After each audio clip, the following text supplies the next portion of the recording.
Hello, this is Keith with the Georgetown County School District, and today I'm going to show you how to go about adding some fonts to your Google choices. So when you go into some of your Google, whether it be slides or drawing or documents, you can add some fonts to what may already be here just as a given. And so the first thing we're going to do is we're going to go to this site. I'm going to leave it up there for just a moment. fonts.google.com. So if you want to write that down, fonts.google.com. I'll also have it on another page or two as we go through, but I'm going to go ahead and go to it.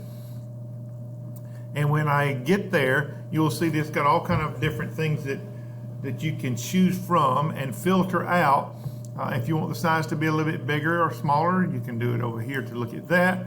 If you want to look at the font properties, I want to see the number of styles that have 4 or more options. You can do that, or you can come up with things that have 7 or more options. You can look at a different thickness of the text if you want to put a slant to it. If you want to do a different width so that it goes across the page a little bit wider or a little bit further across, taking up the entire width of the page, you can do that. You can also choose different languages here. And then over here under categories, I'm going to click, and you've got these choices. Now, I'm going to uncheck all of these just so I want you to see the difference between serif and sans serif. So I'm going to choose and let serif stay up, and I'm going to make it a little bit bigger up here so you can see what I'm talking about. The serif font has this little bottom piece, or the little highlight, or the little footer to a lot of the lettering, so that makes it a little fancier looking. You'll see it down here, you'll see it on some of these letters here. So that's what the serif does. If you do the sans serif and take off the serif, you'll see that it is a lot cleaner. So the elementary grades probably would get a lot better reading out of more clarity from just the sans serif. So that's what we're going to choose from there. Now, I am looking to add something, and I like the handwriting options. So I'm going to choose this one. That's the different handwriting options that you have up there. So if I wanted to add one of these handwritings, I like this one.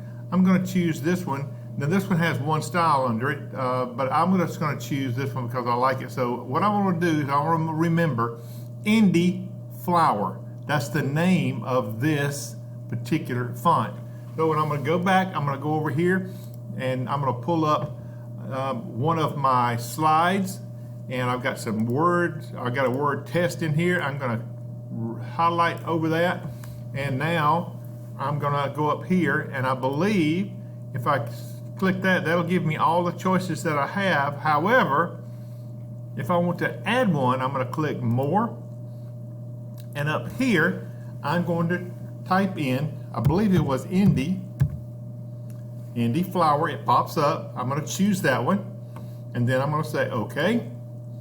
And now it changed it to an Indie Flower font, but you'll also see it up here. Okay? Now I can do the same that I always do with it. I can make it bold. I can make it more of an italic. I can underline it. I can change the color of it.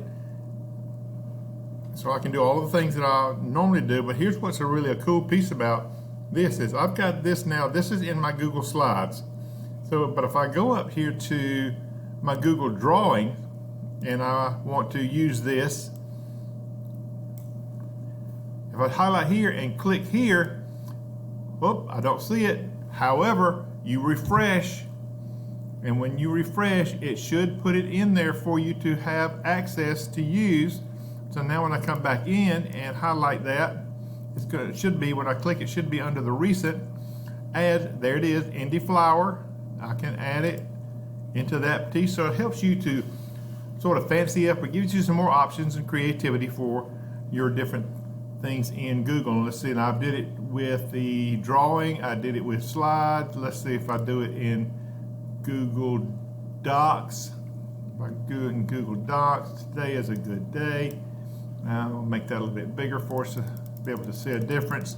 And if I go to my fonts and choose, I don't see it here. Refresh.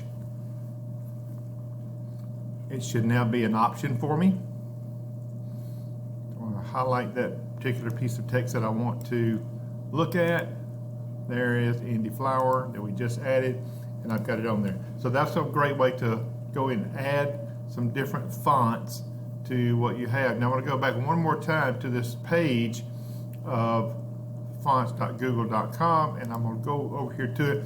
If you happen to want to see what it looks like here before you actually go to your document, you can just come up here and type something in. Today is a good day, and whichever particular font you are choosing, you'll see what it looks like as an example on this page before you even go anywhere. This one I think is already one of the ones that you can choose from anyway. But hope this helps. Hope it gives you some more creativity for you and your students. And be sure to subscribe to our channel so you'll know when we put new videos up. Take care.